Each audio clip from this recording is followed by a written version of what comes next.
7, versículo 11, a palavra do Senhor diz assim: Aconteceu pouco depois ir ele à cidade chamada Naim, e com ele ia muitos dos seus discípulos e uma grande multidão. E quando chegou perto da porta da cidade, eis que levava um defunto, filho único de sua mãe, que era viúva, e com ela ia uma grande multidão da cidade. E vendo ao Senhor, moveu-se de íntima compaixão para com ela, e disse: Não chores. Chegando-se, tocou o esquife, os que levavam pararam, e disse: Jovem, eu te digo, levanta-te. E o defunto assentou-se e começou a falar, e entregou-o a sua mãe.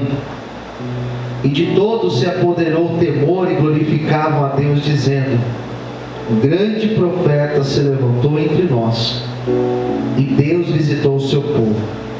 Guarde essa frase: um grande profeta se levantou entre nós. Vamos repetir? Um grande profeta se levantou entre nós. Amém. Daí, para finalizar, o 17: E correu dele esta fama por toda a Judéia e por toda a terra circunvizinha. Vamos fechar os nossos olhos agora. Tenta se desligar de tudo aquilo que você vai fazer depois do culto. Tente se desligar daquilo que você vai fazer à tarde, se você não voltou ainda. Agora é a hora de você ouvir Deus falar contigo. Você vai fechar os teus olhos e você vai orar. Peça para o Senhor falar no teu coração a vontade dEle, o querer dEle, amém? Soberano Deus e eterno Pai, nós estamos aqui nesta manhã, reunidos, congregados para sermos ministrados por Ti. Fale com todos que estão aqui, Senhor. Eu te peço, abençoe também as pessoas que assistem esse culto, as pessoas que agora estão em casa, talvez trabalhando, que onde estiver alguém sendo ministrado por esta palavra, que o Teu Espírito Santo fale com todos nós. Graças te damos, em nome de Jesus. Amém. Você pode aplaudir ao Senhor com bastante alegria?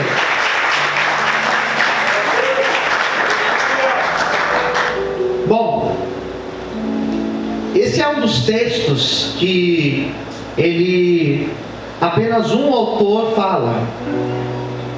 Esse aqui é um dos milagres que Mateus, Marcos e João não achou que deveria citar, mas Lucas cita.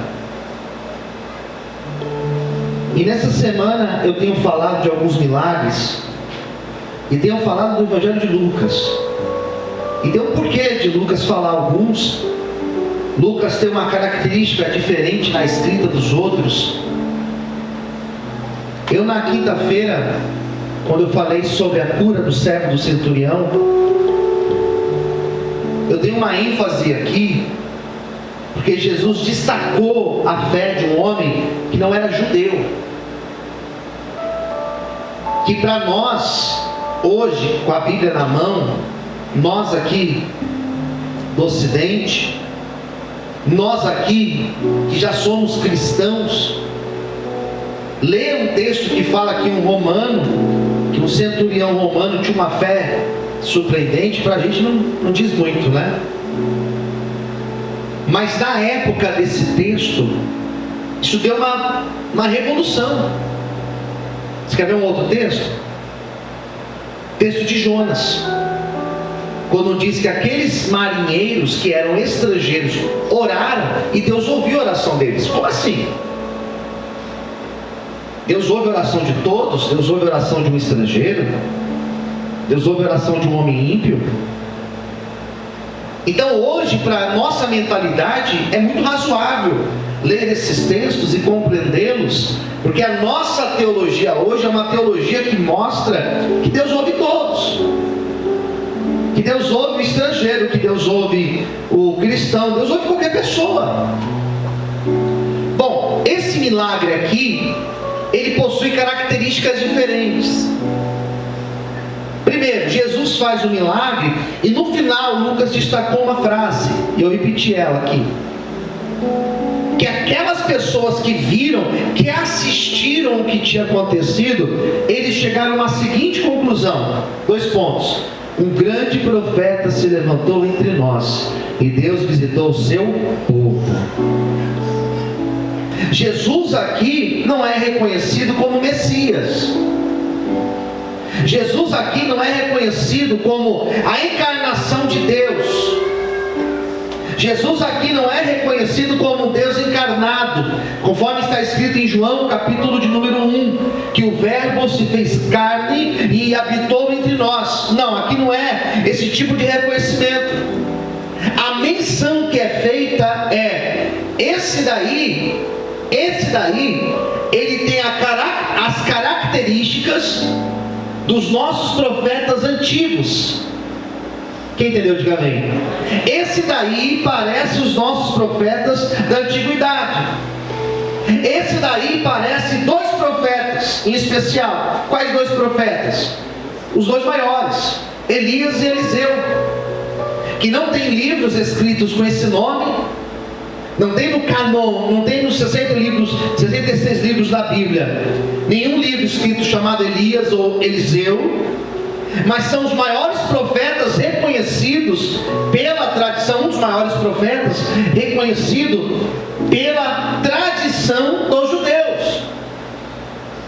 E por que Jesus é comparado com esses 2 profetas? Por alguns aspectos que eu vou falar hoje, mas sobretudo porque tanto Elias como Eliseu foram profetas que em algum momento da caminhada, em algum momento do seu ministério, eles se encontraram com mulheres viúvas. E não apenas supriram essas mulheres viúvas. Leia lá Elias com a viúva de Sarepta.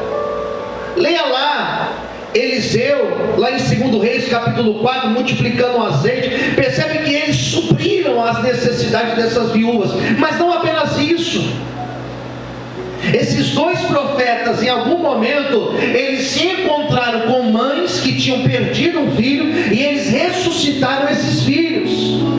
Por isso que eles disseram no final das contas aqui: de fato, esse daí é um dos profetas, dos grandes profetas que Israel já teve. Queridos, a história diz o seguinte, é um texto bem curto, vale a pena a gente falar dele inteiro. A passagem vai dizer que Jesus, ele acaba, porque o texto ele é uma continuação, ele acaba de fazer aquele milagre numa cidade que era a sua cidade de moradia, chamada Cafarnaum. Jesus tinha dado a palavra de cura para o servo do centurião, e o texto fala que depois destas coisas, o versículo de número 11 diz: pouco depois, ou seja, pouco tempo depois, talvez horas, ou talvez lá no outro dia, Jesus sai de Cafarnaum, e ele vai para uma outra região, e para ir para essa outra região, diz a Bíblia, que ele passa pela cidade de Naim. Ele não vai para Naim, ele passa pela cidade de Naim. É igual quando a gente vai para a chácara. Nós estamos indo para a chácara, e quando a gente fala que a chácara fica em Mairinque, as pessoas geralmente perguntam, né? Quem conhece aquela região fala: ah, Mairinque, perto de São Roque? Nós não vamos para São Roque para ir para Mairinque, mas nós passamos por São Roque. Passamos ali na entrada de São Roque, passamos na entrada de Araçariguama, e tu fica depois, mas a gente passa pela porta da cidade. Jesus passava na porta da cidade de Naim, e a cena o quadro pintado, a cena que acontece ali é a seguinte: Jesus estava passando com uma grande multidão. Tem esse detalhe aqui no texto: os discípulos e a grande multidão. Ele passa pela porta, e do lado de fora da cidade, lá de dentro para fora, saía uma multidão de lá. Mas a multidão que estava com Jesus não era a mesma que estava no lado de lá, porque a do lado de cá estava com Jesus, Do lado de lá eles estavam com uma mulher viúva que tinha perdido seu único filho. Choravam muito por causa disso. E quando Jesus encontra aquela mulher, a Bíblia fala desse encontro. E é desse encontro que nós vamos falar hoje. Quem entendeu, diga amém. Por que Jesus foi chamado de profeta? Eu vou explicar para vocês. Jesus foi chamado de profeta, em primeiro lugar, porque ele chegou na hora certa. Ele chegou no momento certo. Não chegou para impedir a morte daquele menino. Não chegou para impedir que ele morresse. Não chegou para curá-lo, se é que ele estava enfermo. Não chegou para evitar o acidente dele, se é que foi um acidente. Ele não chegou antes. Ele não chegou para evitar. É essa noção que a gente precisa ter. Que Deus nem sempre chega para evitar. Porque nem sempre faz sentido evitar. Que isso, pastor? Queridos. Nem sempre faz sentido Deus evitar dor. Nem sempre faz sentido Deus evitar uma dificuldade. Nem sempre faz sentido. Às vezes sim. E na verdade nós preferimos que Deus evite. E na verdade nós oramos de manhã para falar: Deus, me evita de passar por certas coisas. E geralmente nós oramos pelos nossos filhos, dizendo: Deus, evita os meus filhos de passarem por certas coisas. Mas nem sempre Deus evita. Jesus não chegou para evitar. Jesus chegou para resolver. Ele era profeta não porque ele chegou para evitar. Ele era profeta porque ele chegou para trazer solução para aquela mulher. Olha que notícia boa o Senhor está nos dando essa manhã. Pode ser que não chegou para evitar, mas chegou para trazer saída, amém? Pode ser que não chegou para evitar, tudo bem, mas chegou para trazer a solução que a gente precisa. Glória a Deus. Você pode exaltar o Senhor por isso. Aleluia.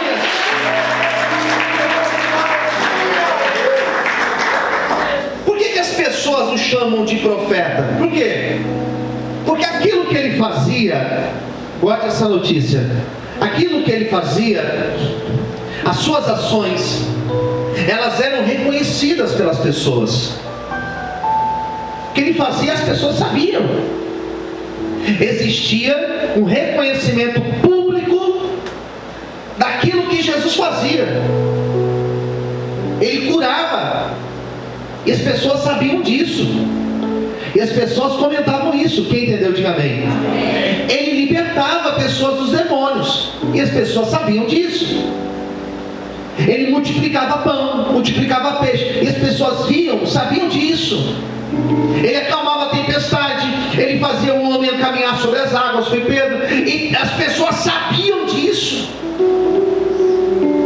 Por que ele era profeta, chamado de profeta? Porque as pessoas, elas estavam vendo tudo aquilo que estava acontecendo através da vida de Jesus. E eu entendo, queridos, que existe uma fase na vida de um homem, de uma mulher, na vida de um cristão. Existe uma fase que é uma fase onde nós vivemos um período difícil, um período de coisas paradas, um período quando parece que nada está mudando, mas existe uma hora que Deus começa a agir na nossa vida. Não é agir no nosso oculto, porque às vezes é aqui dentro, às vezes é algo que a gente precisa que Ele muda no nosso caráter, às vezes é algo que a gente precisa que Ele muda na intimidade da nossa casa. Mas existem situações que Deus começa a fazer na nossa vida. Fala para o irmão do lado, preste atenção agora. Mais alto, diga, preste atenção agora. Existem situações que Deus começa a fazer na nossa vida, que elas não são aqui dentro apenas, que elas não são lá dentro da nossa casa apenas, mas são situações que começam a trazer notoriedade de que Ele está conosco, de que Ele está na nossa vida, de que Ele tem um compromisso conosco. E eu quero liberar essa palavra sobre a tua vida. A ação de Deus, ela será grande sobre a tua vida, em nome de Jesus. Você pode dar uma glória a Deus e aplaudir o nome do Senhor, aleluia, amém. Segundo lugar, por que ele foi chamado de profeta? Porque quando ele passa por a porta daquela cidade, ele se depara com uma mulher que era viúva. E quando ele olha para aquela mulher viúva que tinha o seu filho enfermo não, o seu filho morto, Jesus parou por causa daquela mulher. E quando a Bíblia fala que ela era uma mulher viúva nesta época aqui, não é viúva igual hoje, não é viúva igual nós temos nos dias atuais. Viúva aqui, ela tem uma representação. Uma mulher viúva representa uma pessoa com necessidades. E Jesus para falar com uma mulher, para ajudar uma mulher que não tinha nada para retribuir para ele. Não tinha nada que ela poderia fazer para retribuir aquilo que ele estava se dispondo em fazer por ela. Posso ouvir um amém, queridos? Eu vou explicar isso melhor. Jesus para atender uma mulher e para ajudar, que não tinha nada para oferecer em troca. Uma coisa é você ajudar alguém que vai te retribuir. Uma coisa é você ajudar alguém que te ajuda. Uma coisa é você socorrer alguém que sempre te socorre. Uma coisa é você atender a ligação de alguém que está precisando de ajuda, mas é alguém que sempre te ajudou. Isso é uma coisa. Agora, você ajudar alguém que não tem como te retribuir, isso daí já é uma outra coisa, é um outro patamar. Jesus não estava parando para ajudar aquela mulher, já pensando, eu vou fazer por ela aqui algo, eu vou fazer aqui no filho dela, que essa mulher vai me dar algo em troca. Porque isso se chama expectativa. Às vezes nós ajudamos alguém na expectativa de pelo menos um obrigado. Às vezes nós ajudamos alguém na expectativa daquela pessoa pelo menos valorizar o que a gente fez. Mas Jesus, ele em nenhum momento, por isso que ele é profeta, em nenhum momento ele fez esperando, eu vou fazer por ela, porque essa mulher, ela vai fazer valer a pena. Em nenhum momento ele pensou em fazer algo por ela, já pensando, vai valer a pena eu fazer, porque ela vai me retribuir muito mais. Não, ele fez porque ele fez. Porque expectativa, eu já preguei isso há alguns tempo atrás. Expectativa, Deus não cria. Por isso que Deus não se decepciona conosco. Porque Deus não cria expectativa na gente. Não tem nada que eu faça que Deus vai falar assim, você me decepcionou, porque Ele já sabe. Não tem nada que eu faça que Deus vai dizer, parabéns, você